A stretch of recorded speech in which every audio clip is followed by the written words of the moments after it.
Merci, Monsieur Morin. La parole est à Monsieur Jean-Noël Carpentier pour le groupe 12 RDP.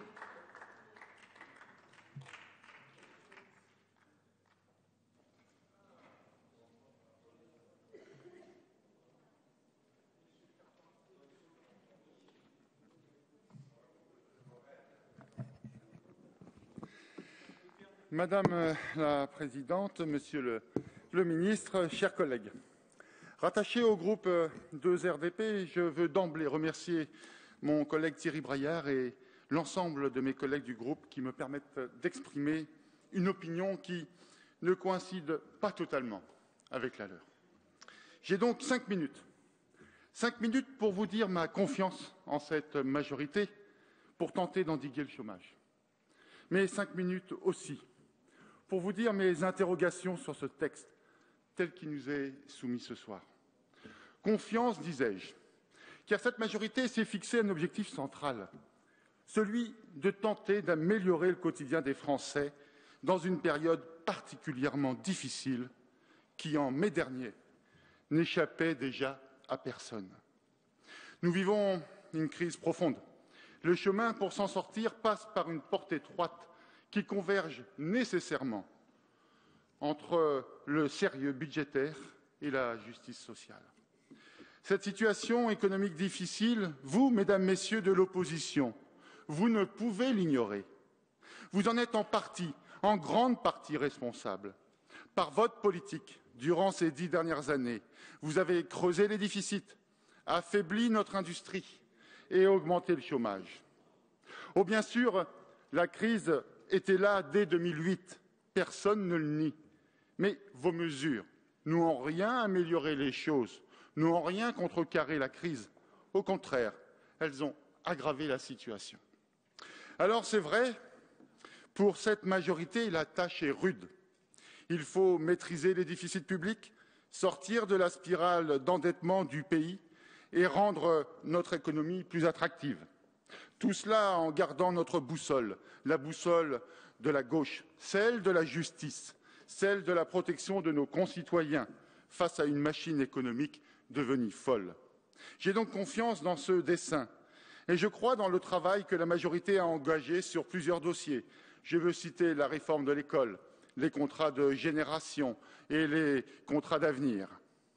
C'est donc dans cet esprit que j'aimerais expliquer mes interrogations quant à la réalisation de nos objectifs avec ce texte de la sécurisation de l'emploi. Mes remarques participent d'une volonté farouche à faire réussir le changement que nos concitoyens espèrent. La première remarque concerne l'ampleur de l'accord prévalant ce projet de loi. Et si je salue l'engagement dans la démarche du dialogue social des organisations syndicales de salariés, signataires ou pas, je constate, comme nous tous, comme vous, Monsieur le Ministre, et je le regrette, qu'un accord faisant l'unanimité n'a pu être dégagé des négociations. J'observe également qu'il est particulièrement rare que des appréciations portées sur un texte divergent à ce point, les uns se félicitant d'avancées significatives, d'autres voyant une régression du droit social. La question n'est pas celle du verre à moitié vide ou à moitié plein. Cette fois, ce n'est pas la dose, mais le contenu qui fait divergence d'appréciation, et cela bien au-delà des rangs des protagonismes eux-mêmes. Et ce n'est pas l'attitude du MEDEF qui aura contribué à une clarification sur cet accord, menaçant à chaque minute de s'y soustraire au cas où le législateur modifierait certains contours. Un peu comme si le MEDEF entendait ne pas rompre avec les habitudes prises sous l'ancienne majorité, où le moindre de ses appétits était satisfait. Alors bien sûr, il y a des nouveaux droits pour les salariés dans ce texte, et c'est tant mieux.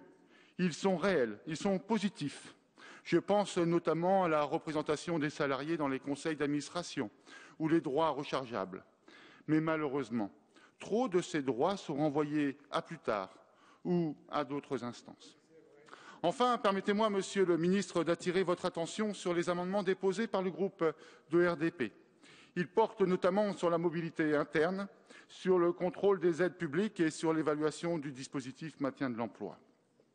De même, nous aimerions, comme l'a souligné mon collègue Braillard, que la loi permette d'apprécier le bien-fondé des difficultés économiques d'une entreprise en vérifiant le motif économique des licenciements.